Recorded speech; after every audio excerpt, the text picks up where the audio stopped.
On a seemingly ordinary morning at Fort Braxton, a woman stepped into the base commissary, her presence almost a whisper amidst the routine hustle.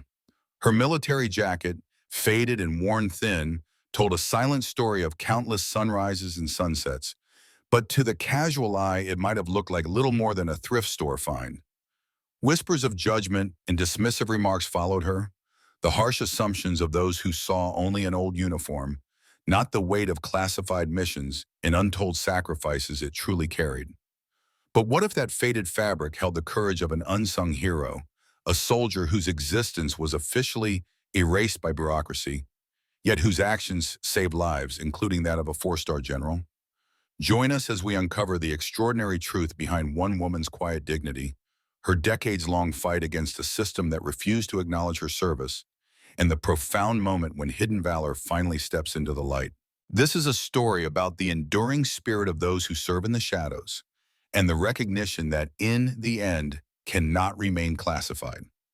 Jacket to shift slightly, exposing a faded, barely legible patch, just enough for a trained eye to notice, though few these days would recognize it. The taller lieutenant narrowed his gaze, curiosity flickering beneath his mockery. But he said nothing. Miranda's expression remained unreadable. Her fingers tightened around the box of spaghetti before she placed it carefully into her basket and moved on. She didn't look back. She didn't have to. Every limp in her step carried the ghosts of missions that had never made it into any briefing room. Every faded thread on that jacket told a story she had no right to tell. She had served Inspector Group Thrawn 3, an elite covert unit whose very existence was cloaked in the highest classification.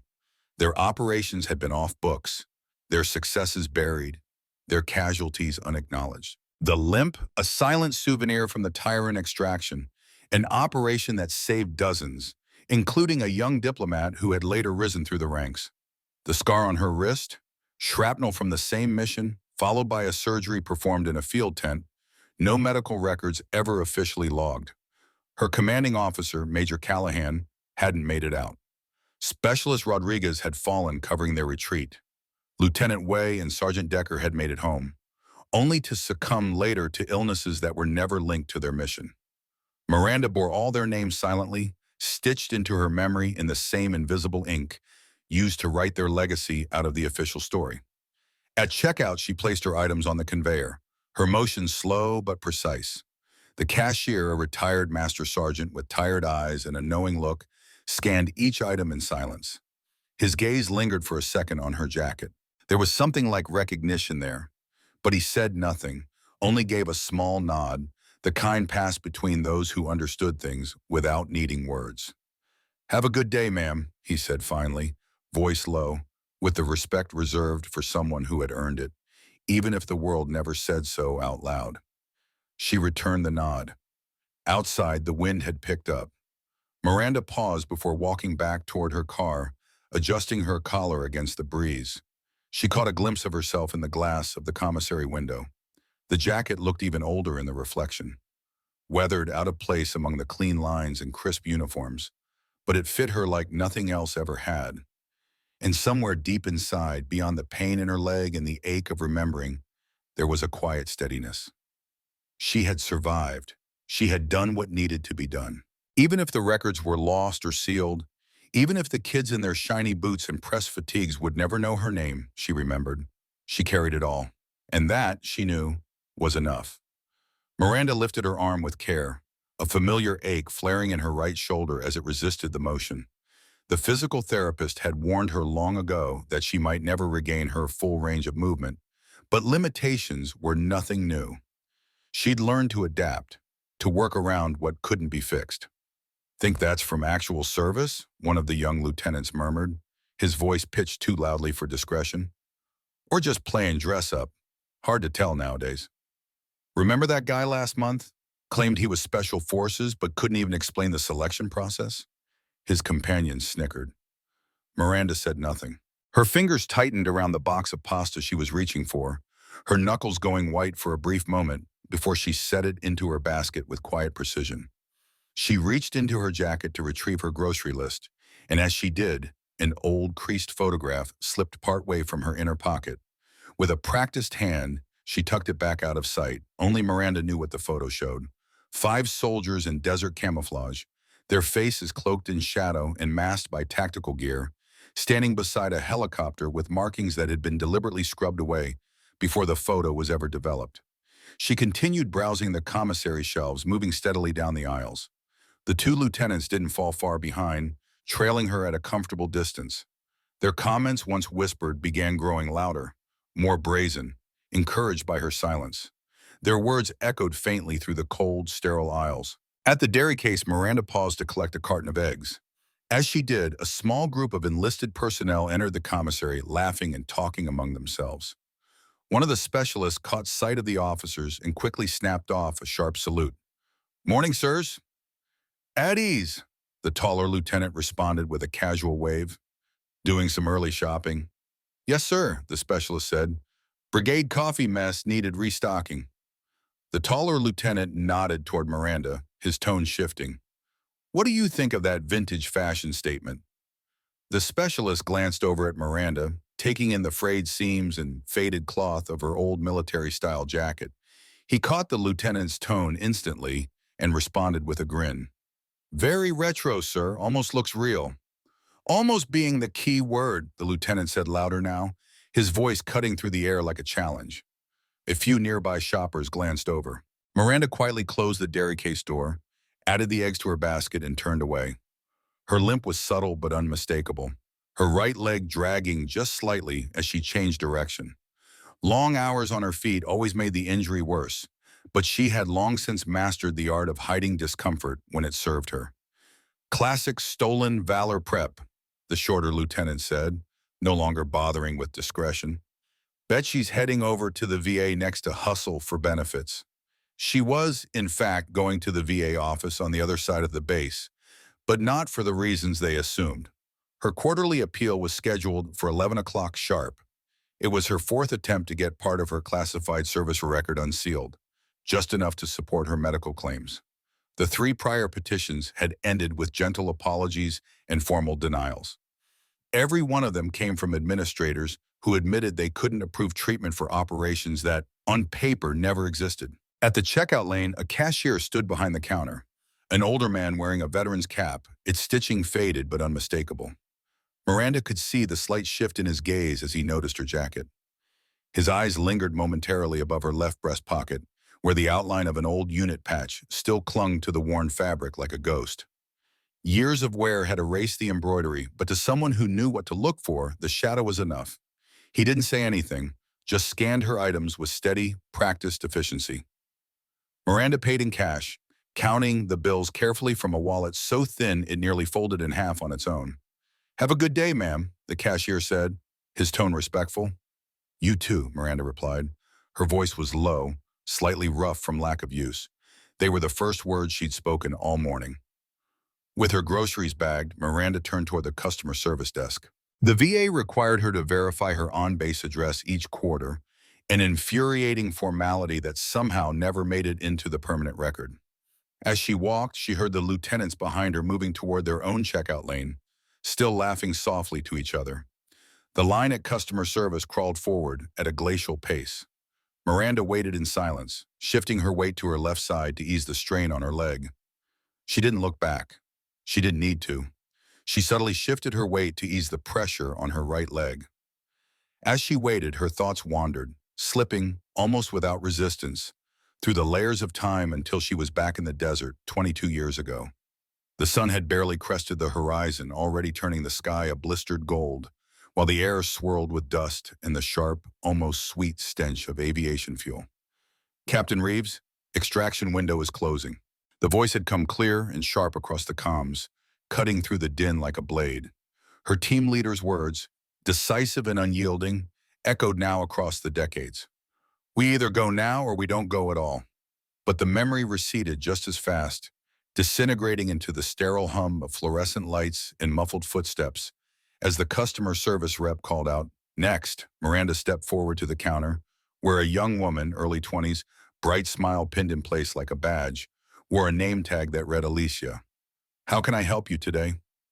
"I need to verify my current address for base records," Miranda replied, sliding her ID across the counter with a practiced hand. Of course, Alicia said, already typing. Are you active duty or a dependent? Veteran, Miranda answered simply. I'll need to see your veteran ID card or DD-214, please. Miranda had known this would happen, just as it had happened 3 months ago and the 3 months before that. My service records are under special classification, she said, calmly opening a folder and removing a letter marked with official seals. I have a statement from the Department of Defense Records Office. Alicia hesitated. Her eyes skimmed the pages, but her training had clearly not prepared her for this scenario. Her professionalism flickered as she looked up. I'm sorry, but we need the standard documentation. Let me check with my supervisor. Behind Miranda, voices carried a little too clearly. The young lieutenants who had finished checking out now stood nearby, watching with thinly disguised amusement. Some people will claim anything for a 10% discount, said the taller one, just loudly enough to spark a ripple of chuckles from others nearby, including one of the employees at the next counter over. Miranda didn't turn around. She didn't need to. The script was all too familiar. Moments later, a middle-aged woman arrived with clipped efficiency in her stride. She reviewed the documents with a professional frown. I'm sorry, ma'am, she said, but these don't meet the requirements to verify veteran status. We need standard documentation. These are the only documents I'm authorized to carry, Miranda said evenly. Her tone remained composed, but her pulse drummed with the slow, simmering frustration she knew far too well. Then I can't update your information in our system, the supervisor replied, not unkindly. You'll need to contact the VA directly. That's why I'm here, Miranda explained. The VA instructed me to confirm my address with base records before my appointment. Round and round it went, the same bureaucratic carousel. Her service inspector group was classified at a level that didn't permit the usual paperwork trail. Yet the wounds she carried, some visible, most not, demanded regular care. Each time the system shut her out, it felt less like a glitch and more like a quiet, calculated attempt to make her disappear. Behind her, the two lieutenants had now attracted a small audience. Textbook case, the shorter one muttered to a specialist who'd wandered over. Wear something that looks vaguely military. Say you did black ops so no one can check. People like that should be prosecuted, the specialist agreed, his tone flat with judgment, eyes flicking toward Miranda. The supervisor handed back the folder. I'm sorry, I really can't help you. You might try the main administration building instead. Miranda nodded, taking back the folder and tucking it into the inside pocket of her jacket. As she did, the corner of a challenge coin briefly slipped into view, not the kind sold in souvenir bins, but a rare weighted one, the kind awarded only within the shadows, where records didn't follow and names didn't exist. Thank you for your time, she said softly. She gathered her modest cart of groceries and turned to leave, only to find herself face to face with the watching crowd. The range of expressions stopped her for a moment. Derision from the lieutenants, discomfort from a few who had started to suspect this might not be what it looked like. Miranda's posture instinctively shifted. Her spine straightened, shoulders squared. That ingrained bearing, trained into her from day one, reclaimed her body like a second skin. And then she walked forward. Locked away now, flooding her with startling clarity. The smoke-choked sky, the deafening gunfire, the desperate radio chatter cutting in and out. But she said nothing. General Harris stepped closer, his expression no longer that of a detached officer, but of a man revisiting the night he nearly died. We never knew who you were. You disappeared after the operation. Intel said Spectre Group was disbanded. We were, Miranda replied simply, her tone level but her eyes holding layers of things left unspoken. Betrayal, sacrifice, the cost of silence. The general let out a slow breath, clearly wrestling with something. All these years I thought you were a myth, an Intel ghost story. His gaze dropped to the faded threadwork on her jacket again. But you were real, and you saved us. Miranda's jaw tightened, not from pride, but from the weight of everything that had come after, the silence they were sworn to, the abandonment that followed. It wasn't just she said, voice quieter now. I had a team.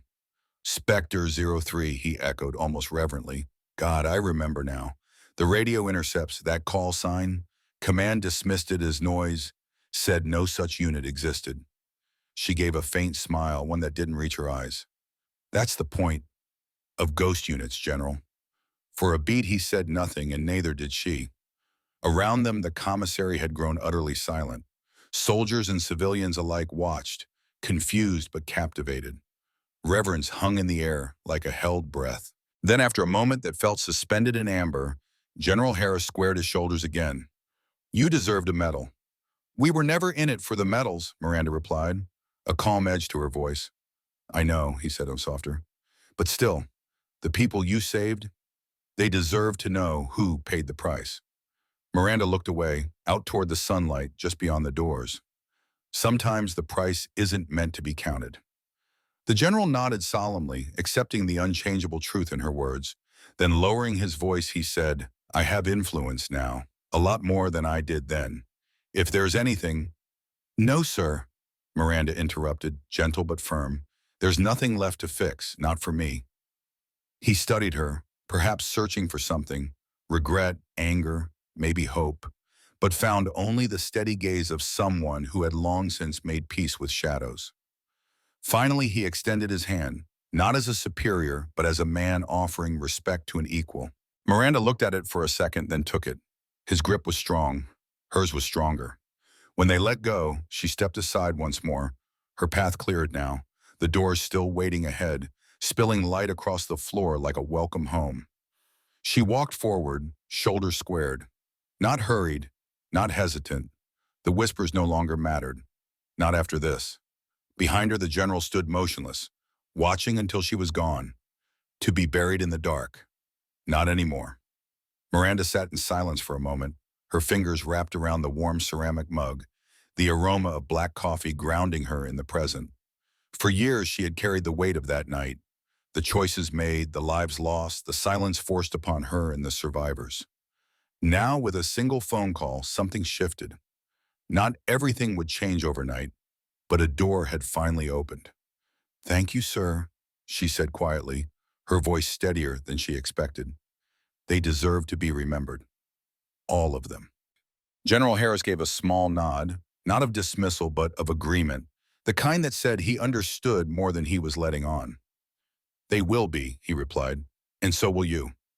Across the room, the same lieutenants who had laughed earlier still hadn't moved. They looked as though they wished the floor would swallow them whole. Their arrogance had vanished, replaced by an uneasy reverence, and perhaps shame. Word was already spreading. Eyes followed Miranda with newish understanding, whispers starting to ripple. Spectre group, black ops, sacrifice, ghosts with names no one had dared to speak aloud until now. Miranda took a slow sip of coffee, the bitterness welcome. You know, sir, she began, not looking at him, we always knew we weren't coming back as heroes. That wasn't the bar. We accepted that. But you shouldn't have had to fight for dignity after you gave everything, he answered. That was never the deal. They sat in silence for a while, the kind of silence that acknowledged loss and respect in equal measure. Eventually, Harris leaned back slightly, his tone gentler. There's going to be pushback. Not everyone likes old ghosts resurfacing. Miranda gave a faint smile. I've faced worse. He chuckled softly. I don't doubt that. Outside the commissary windows, the afternoon sun caught the edge of the flagpole, casting a long shadow across the courtyard. It was quiet out there, peaceful in a way that made Miranda's chest ache, not from regret, but from the sudden, disorienting realization that someone in power was finally willing to stand beside her. Once this goes through, Harris said, his voice low, you'll probably be called to testify, maybe even awarded. Are you ready for that? She hesitated. I'm not sure. I didn't come back for medals. No, he agreed. You came back for truth. And it's time it was told. Miranda looked down at her coffee, then back at the faded insignia still visible on the edge of her jacket. A relic from a unit that no longer existed, a symbol of something that had nearly destroyed her, and yet was a part of her as much as her own blood. I'll be ready, she said at last. And as the general nodded again, the buzz of quiet conversation began to rise in the commissary, the weight of revelation starting to settle into the bones of every onlooker. Something had changed. A forgotten warrior had stepped into the light, and now nothing would be the same. To go unrecognized, Captain. Thank you, sir, Miranda replied, her voice steady, though a storm of emotion churned just beneath the surface. After so many years spent battling the system in silence, all on her own, those few simple words of acknowledgement struck her like a wave. It was almost too much. Their exchange was interrupted by the arrival of the two young lieutenants. Whatever smug assurance they had shown earlier had all but vanished. Now they stood stiffly, clearly uncomfortable, halting at a respectful distance before coming to attention. "Sir, request permission to speak," said the taller one, his voice tight with restraint. General Harris turned slightly toward Miranda, his eyes silently asking the question. She gave him a subtle nod. "Granted," the general replied. The lieutenant turned directly to Miranda. "Ma'am, I'd like to apologize for my completely inappropriate and disrespectful conduct. There's no excuse for how we spoke to you or about you." His companion stepped forward as well. "We behaved shamefully, ma'am. We failed to uphold the honor and values expected of officers, and we disrespected someone who not only served, but did so in classified operations most of us could never begin to comprehend." Miranda looked at them both silently. For a moment, she said nothing, just observed. She saw more than their discomfort. She saw the kind of officers they could still become. "You couldn't have known," she said at last. "That was the entire purpose of units like the one I served in. We stayed hidden so others could operate in the light." "That still doesn't excuse our behavior," the taller lieutenant insisted. "We judged you based on what we thought we were seeing. We never stopped to understand what we didn't know." "A valuable lesson to learn early in your careers," General Harris interjected, his voice firm, his meaning unmistakable.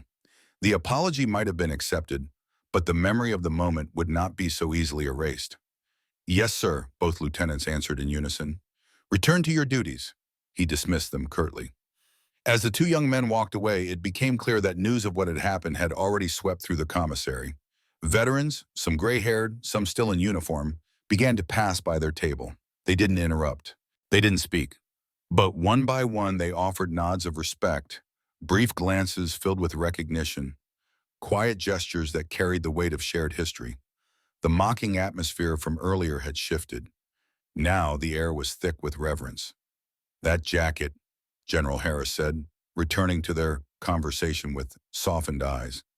"It's not standard Spectre Group issue. I remember your team had custom multicam patterns." Miranda's hand drifted across the fabric of her jacket, her fingers brushing over it like she was touching a memory. "It belonged to Major Callahan, our unit commander. He didn't make it back from Tehran. I've held on to it ever since." The general gave a slow nod. He knew the significance. He understood the weight of such things. "Daniel Callahan was one of the finest officers I ever had the honor to know. I was never officially told what happened to him." "He was covering our extraction, sir," Miranda said quietly. "He held the perimeter by himself so the rest of us could escort the diplomatic team to the secondary pickup point. His last order was for us not to go back for him." "And you've carried his jacket ever since," the general murmured. "It was all that returned," she confirmed, "aside from his dog tags. Those went to his family, with the official report that he died in a training accident.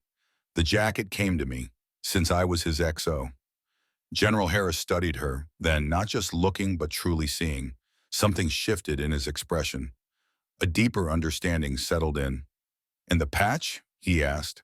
"I'm surprised it's still visible at all, given the classification level."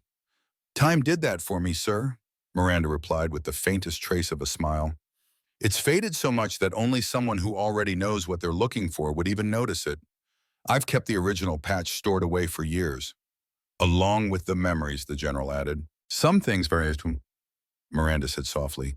"You don't need physical reminders to carry with you." Around them, the commissary had resumed its usual rhythm. Trays clattered again, voices returned to normal, but now and then someone would still glance over. Never rudely, always with quiet recognition. Then the customer service supervisor approached, moving with a hesitant caution that hadn't been there earlier.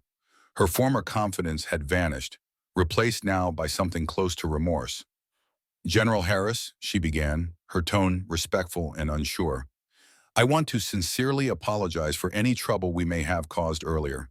If there's anything at all that customer service can do to assist Captain Reeves, we'd be honored to help. Thank you, the general said. Every interaction, though her eyes briefly softened. Thank you, Lieutenant, she said simply, but with meaning that stretched far deeper than the words. Harmon hesitated, seeming to want to say more. I also wanted to apologize, ma'am, for that day, for how we treated you. Miranda let a silence linger, not cold but thoughtful. You were doing your job, Lieutenant, just like I was doing mine. What matters is what you learn from it. He nodded solemnly, the weight of her words settling on his shoulders. Then, after another respectful glance, he stepped away, leaving Miranda alone in the aisle with her thoughts. As she continued down the row, selecting cans and boxed goods with the practiced efficiency of someone who had done this routine for years, a subtle but powerful change was taking root in her. It wasn't about the benefits or the recognition or even the repaired patch above her heart. It was about the way people saw her now, like someone who had returned, not just someone who had survived. At the end of the aisle, an older veteran in a wheelchair saluted her. Not a casual wave or a half-joking nod, but a full, crisp salute, deliberate, with the gravity of shared experience. Miranda returned it without hesitation, the corners of her mouth lifting just slightly.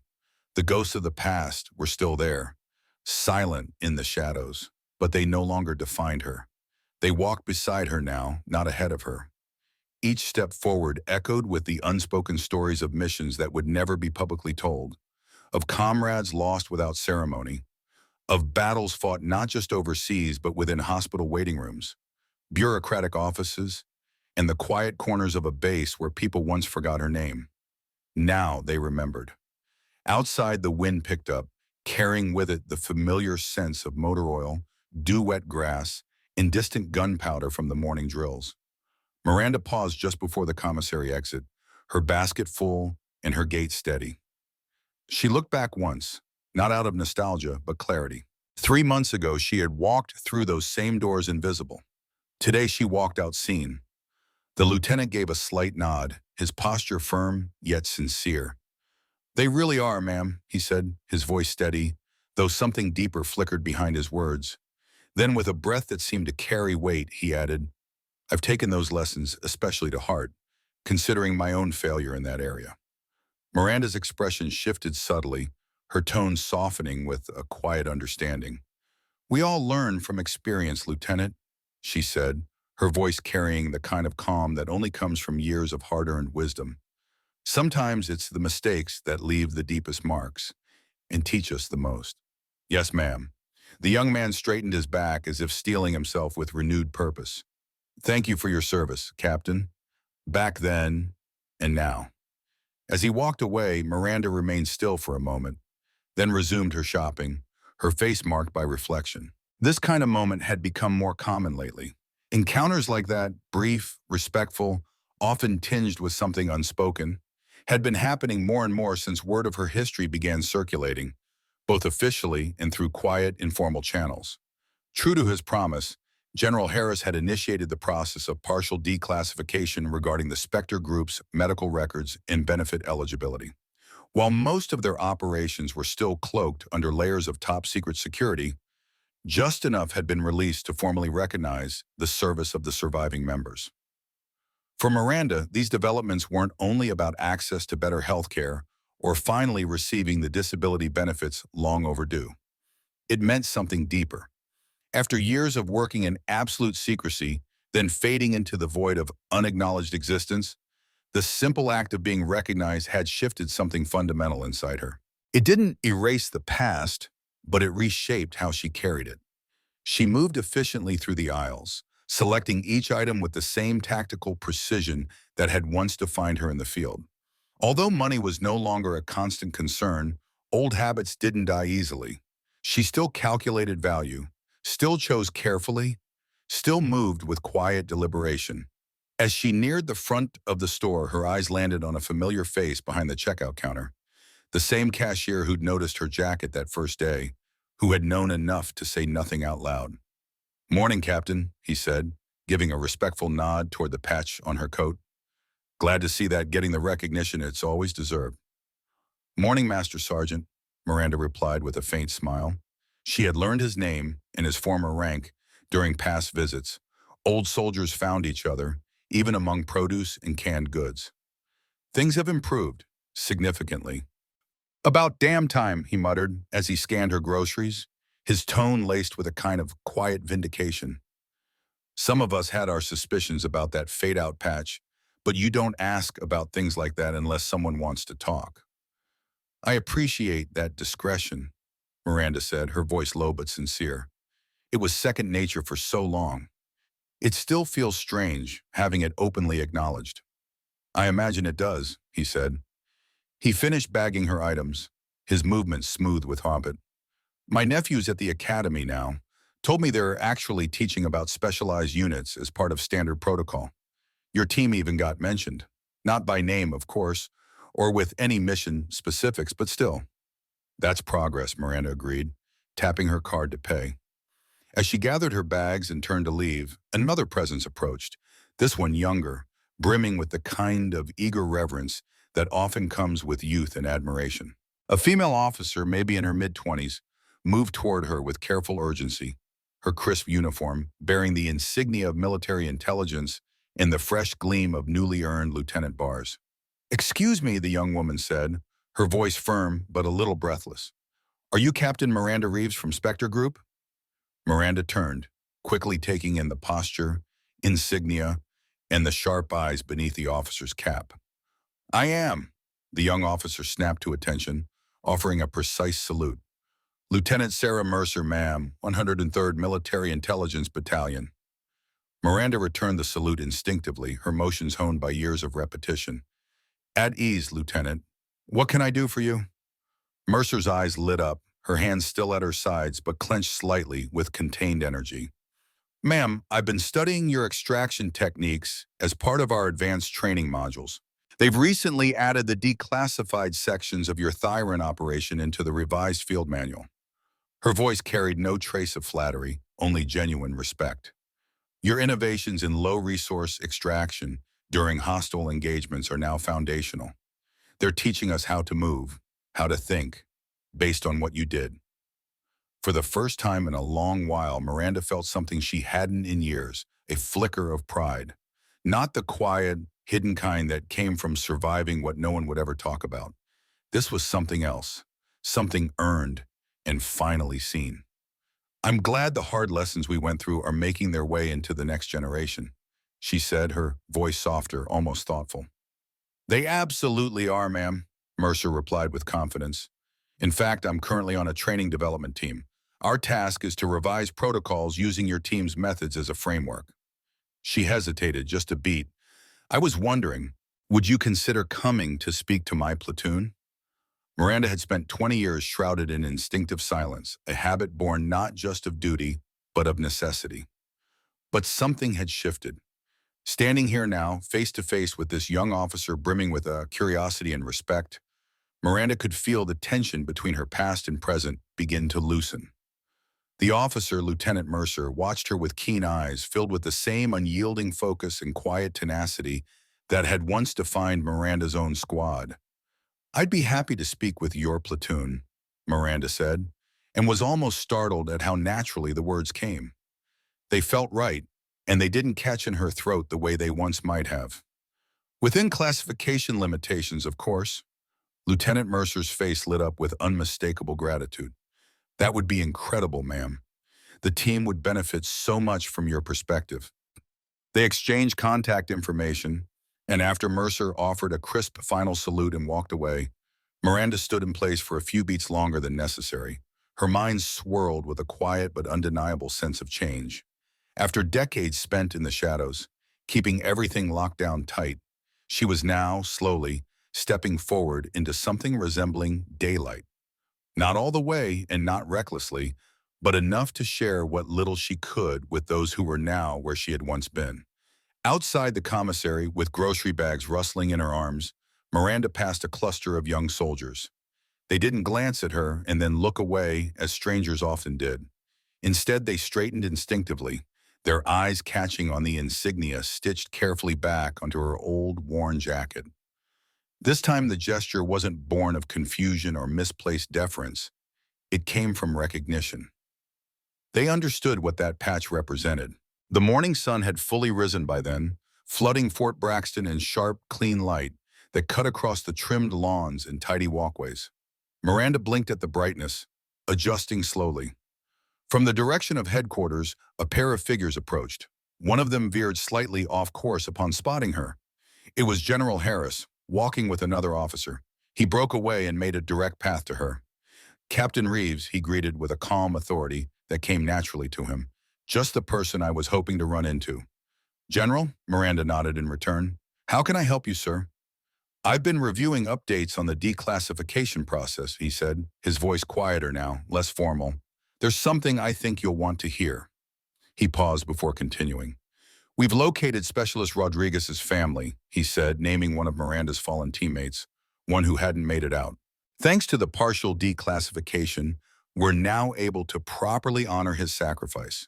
His daughter will be receiving his Silver Star next month. Miranda stood still, her breath catching slightly at the news. Rodriguez, the young comms specialist whose steady hands and sharp instincts had kept the extraction team connected in the middle of chaos. He had died doing just that, holding the line so they could make it out alive. She pictured his daughter now, all grown up. She must be in her 20s, Miranda said quietly. 26, the general confirmed. She grew up thinking he died in a training accident. But now she'll know the truth, or at least as much of it as we can tell. She'll know her father died a hero. Miranda's voice was low, reverent. That matters, she said. That matters a great deal.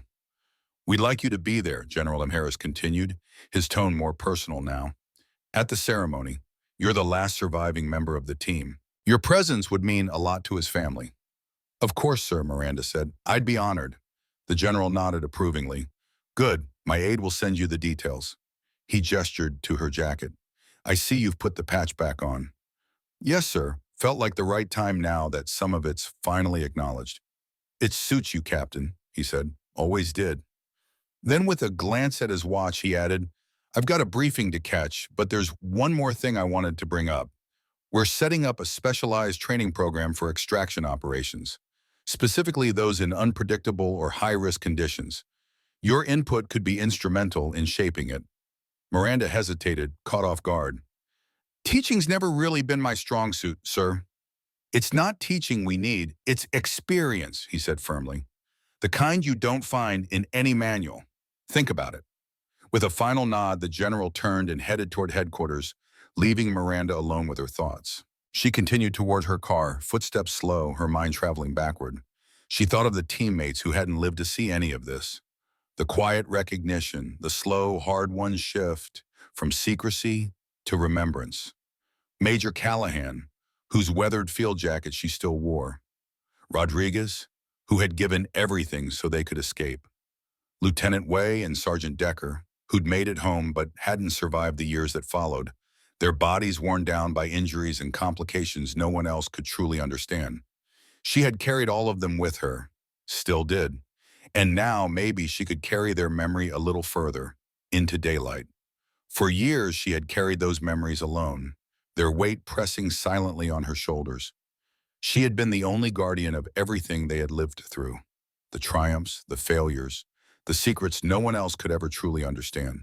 But now, at last, some of it would live on, not just in her mind or behind blacked-out lines and confidential reports, but out in the open, acknowledged, respected, remembered. Not all of it, of course. Some truths were still locked away, destined to remain hidden for decades more, protected under layers of classification and secrecy. But enough had surfaced, enough that their sacrifices and silent victories no longer existed solely in footnotes and erased names. Miranda reached her car, moving with quiet purpose as she loaded her groceries into the trunk. Each item placed with care, almost ceremoniously. When she closed it, her eyes caught the faint shimmer of her reflection in the side window. The woman staring back at her looked different, more grounded, more whole. Her back was straighter, shoulders no longer hunched under invisible burdens. The old service patch, newly restored, caught the morning light, and beside it, the fresh commendation, official now, seemed to glow with quiet dignity. For the first time in what felt like a lifetime, Miranda Reeves smiled.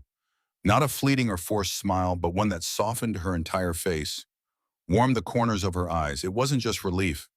It was release. She wasn't hidden anymore. No longer lost between what had been and what could never be spoken. The covert missions, the things no one would ever fully understand, they were still a part of her, etched deep into her bones. But they didn't define her entirely anymore. She had emerged, not fully into the light. No, some shadows would always trail behind her. But she had found a middle place, a space where memory and meaning could coexist, where acknowledgement didn't erase the past but honored it. As the car pulled away from the commissary lot, Miranda's mind shifted forward. She began rehearsing the words she might use when she met with Lieutenant Mercer's platoon. These weren't just young soldiers. They were the next in line. The ones who might someday walk paths not so different from hers. There was so much to share, lessons carved from hard-won experience, stories of failure and endurance, moments of moral clarity that had cost her more than she could say. A legacy waited to be passed on. For 2 decades, silence had been her only option. Now, at last, her voice had purpose. She had something to say, something that could finally be heard.